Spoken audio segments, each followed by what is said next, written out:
Hajj is a pilgrimage made by Muslims to Baytullah, the house of Allah in Makkah, also called the Kaaba, to ceremonially devote themselves to the service of Allah and revive their commitment to Tawheed.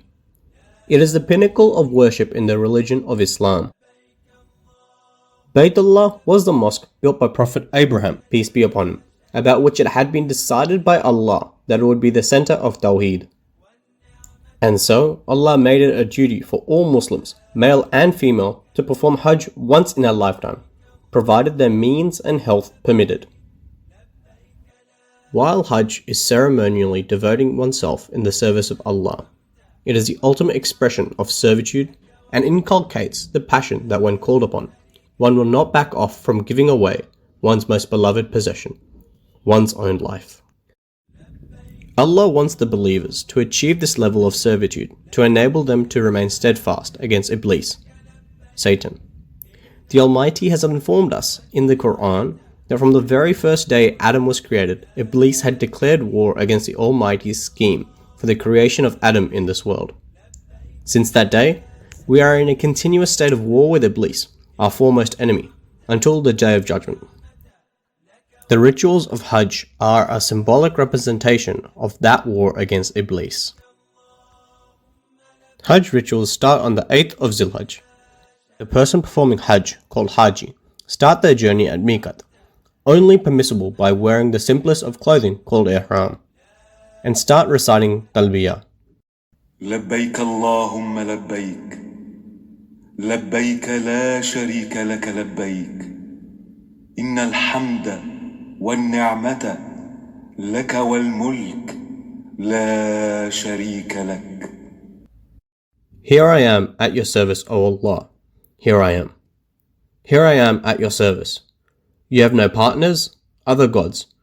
To you alone is all praise and all excellence, and to you is all sovereignty. There is no partner to you. Like warriors, the Hajis encamp in Mina and spend their first night there. Sermon at Arafat. The next morning, after Fajr prayers, Hajis depart Mina to reach an open field of Arafat, seeking forgiveness of the Almighty, praying and beseeching to grant them success in the war and listen to the sermon of the Imam. The plains of Arafat are proxy for the place of worship.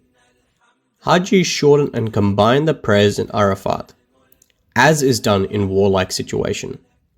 This ritual is akin to a leader's speech just before entering the battlefield.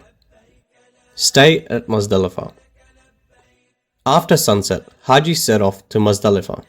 They stay in Muzdalifah overnight, sleep and rest, and make sure they have the war equipment to fight the enemy.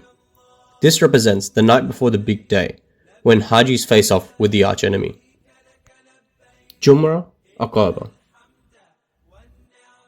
After performing Fajr prayers at Muzdalifah, Hajis leave for Mina, ready to set off to stone Iblis.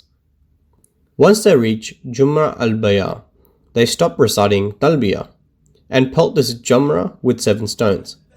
Finally, Hajis ceremonially offer themselves to Almighty by sacrificing an animal, shaving their heads, and offering a round of vows called Tawaf, after which Hajis can take off their Ihram. This represents the fight against the arch-rival and kindles the ultimate sense to give away one's life in the way of Allah. Jamrat. The ritual of stoning all 3 Jamrah continues for the next 2 or 3 days, while Hajis stay at Mina before returning to their homes. This represents that while the enemy has been defeated, the war continues with Iblis. This war will continue till the Day of Judgment, the day when mankind will be divided into 2 groups. One group will be in Iblis's camp, and the other group will choose Allah's path. Those in Iblis's camp will be doomed, but those who choose Allah will enter paradise. You may find from the foregoing that the ritual of Hajj truly represents extraordinary feats, due to which the worship is termed as a pinnacle of all the worship in Islam. So, are you prepared for Hajj?